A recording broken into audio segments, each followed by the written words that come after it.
Jaji mkuu nchini Tanzania aitisha mkutano wa dharura baada ya mambo kuumana. Ujambo na karibu.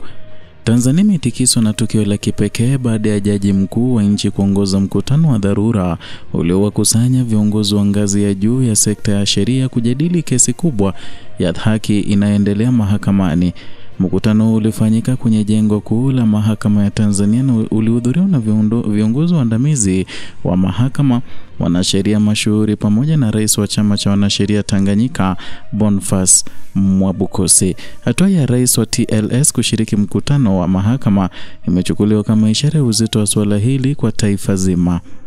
Katika kikao hicho, mjadala mzito ulihusu changamoto zinazokwamisha usikilizaji wa kesi, uhalali wa nyaraka muhimu na utaratibu wa mashahidi. Vyanzo vya karibu na mahakama vimeripoti kuwa lengo kuu ni kikao kilikuwa kupata mwongozo wa haraka ili kuhakikisha haki inatendeka bila kucheleweshwa na vile bila kuathiri imani ya wananchi kwa mfumo wa sheria. Jaji mkuu alihitimisha kikao kwa kutoa maagizo ya haraka, akisisitiza kuwa mchakato wa sheria utasalia huru na usioingiliwa na yeyote. Watu wengi walikusanyika nje ya jengo la mahakama kushuhudia tukio hilo la kihistoria, hali iliyoonyesha hamasa ya wananchi kutaka kufahamu mustakabali wa kesi hiyo.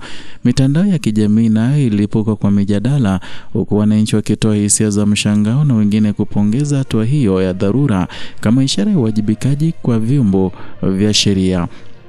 Wachambuzi wa masuala ya sheria wanasema mkutano unaweza kuwa mwanzo mabadiliko ya namna kesi nyeti zinavyoshughulikiwa, kwani umetoa ishara ya uwazi wa dhamira ya kuhakikisha hakuna upendeleo. Taarifa kutoka mahakama zinasema kuwa uamuzi wa mwisho wa kikao hicho utatangazwa baada ya uchambuzi wa kina na hoja zote zilizowasilishwa.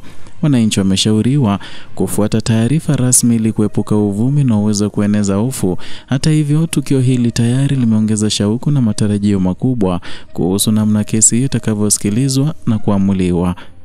Hatua hii ya jaji mkuu kuitisha kikao cha dharura inatazamwa kama ujumbe thabiti kuwa mfumo wa sheria uko macho na uko tayari kulinda haki za wananchi. Ushiriki wa viongozi waandamizi kama rais wa TLS umetoa picha ya mshikamano wa kitaifa kuhakikisha kesi kubwa zinazogusa maslahi ya umma zicheleweshwe na zinashughulikiwa kwa umakini unaostahili. Tukio hili limeweka historia mpya katika taswira ya utoaji haki nchini, likionyesha namna sekta ya sheria inavyoweza kujipanga haraka wakati masuala ya haki yanapohitaji uamuzi wa haraka. Wananchi sasa wanasubiri matokeo ya kikao hiki kwa matumaini kwamba hatua zilizochukuliwa zitasaidia kuondoa mashaka, kuimarisha imani kwa mahakama na kuonyesha kwamba haki kweli inatendeka kwa wote. Na huo ndio mwangaza wa habari hii hapa Kenyascope. Endelea kutufuatilia kwa uchambuzi wa kina kuhusu kesi hii na matukio makubwa ya kitaifa. Usisahau kusubscribe na kuwasha kengele ili uwe wa kwanza kupata habari tunapozileta moja kwa moja.